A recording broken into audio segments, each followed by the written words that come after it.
1 Reis 13.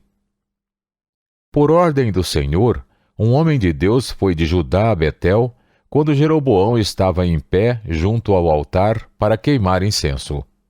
Ele clamou contra o altar, segundo a ordem do Senhor: Ó altar, ó altar! Assim diz o Senhor: um filho nascerá na família de Davi e se chamará Josias. Sobre você ele sacrificará os sacerdotes dos altares idólatras que agora queimam incenso aqui, e ossos humanos serão queimados sobre você. Naquele mesmo dia, o homem de Deus deu um sinal. Este é o sinal que o Senhor declarou: o altar se fenderá e as cinzas que estão sobre ele se derramarão. Quando o rei Jeroboão ouviu o que o homem de Deus proclamava contra o altar de Betel, apontou para ele e ordenou: prendam-no. Mas o braço que ele tinha estendido ficou paralisado e não voltava ao normal. Além disso, o altar se fendeu e as suas cinzas se derramaram, conforme o sinal dado pelo homem de Deus por ordem do Senhor. Então o rei disse ao homem de Deus: interceda ao Senhor, o seu Deus, e ore por mim, para que meu braço se recupere. O homem de Deus intercedeu ao Senhor, e o braço do rei recuperou-se e voltou ao normal. O rei disse ao homem de Deus: venha à minha casa e coma algo, e eu o recompensarei. Mas o homem de Deus respondeu ao rei: mesmo que me desse a metade dos seus bens, eu não iria com você, nem comeria ou beberia neste lugar. Pois recebi estas ordens pela palavra do Senhor: não coma pão, nem beba água, nem volte pelo mesmo caminho por onde foi. Por isso, quando ele voltou, não foi pelo caminho por onde tinha vindo a Betel. Ora, havia um certo profeta, já idoso, que morava em Betel. Seus filhos lhe contaram tudo o que o homem de Deus havia feito naquele dia, e também o que ele dissera ao rei. O pai perguntou: por qual caminho ele foi? E os seus filhos lhe mostraram por onde tinha ido o homem de Deus que viera de Judá. Então disse aos filhos: selem o jumento para mim. E depois de selarem o jumento, ele montou e cavalgou à procura do homem de Deus, até que o encontrou sentado embaixo da grande árvore. Ele perguntou: você é o homem de Deus que veio de Judá? Sou, respondeu. Então o profeta lhe disse: venha à minha casa para comer alguma coisa. O homem de Deus disse: não posso ir com você, nem posso comer pão ou beber água neste lugar. A palavra do Senhor deu-me esta ordem: não coma pão, nem beba água lá, nem volte pelo mesmo caminho por onde você foi. O profeta idoso respondeu: eu também sou profeta como você.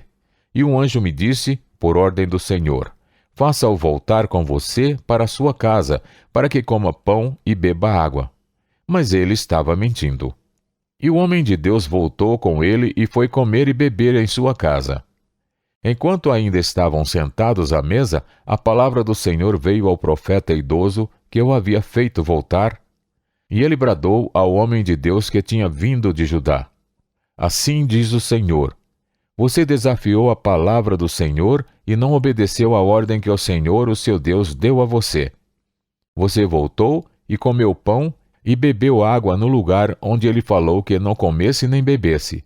Por isso, o seu corpo não será sepultado no túmulo dos seus antepassados.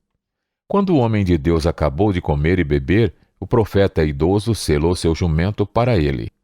No caminho, um leão o atacou e o matou, e o seu corpo ficou estendido no chão ao lado do leão e do jumento.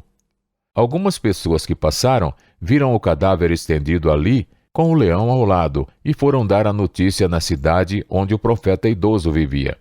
Quando este soube disso, exclamou: é o homem de Deus que desafiou a palavra do Senhor. O Senhor o entregou ao leão, que o feriu e o matou, conforme a palavra do Senhor o tinha advertido. O profeta disse aos seus filhos: selem o jumento para mim. E eles o fizeram. Ele foi e encontrou o cadáver caído no caminho, com o jumento e o leão ao seu lado. O leão não tinha comido o corpo, nem ferido o jumento. O profeta apanhou o corpo do homem de Deus, colocou-o sobre o jumento e o levou de volta para Betel, a fim de chorar por ele e sepultá-lo. Ele o pôs no seu próprio túmulo, e se lamentaram por ele, cada um exclamando: Ah, meu irmão! Depois de sepultá-lo, disse aos seus filhos: Quando eu morrer, enterre-me no túmulo onde está sepultado o homem de Deus. Ponham os meus ossos ao lado dos ossos dele. Pois a mensagem que declarou por ordem do Senhor contra o altar de Betel e contra todos os altares idólatras da cidade de Samaria certamente se cumprirá. Mesmo depois disso, Jeroboão não mudou o seu mau procedimento, mas continuou a nomear dentre o povo sacerdotes para os altares idólatras. Ele consagrava para esses altares todo aquele que quisesse tornar-se sacerdote. Esse foi o pecado da família de Jeroboão, que levou à sua queda e à sua eliminação da face da terra.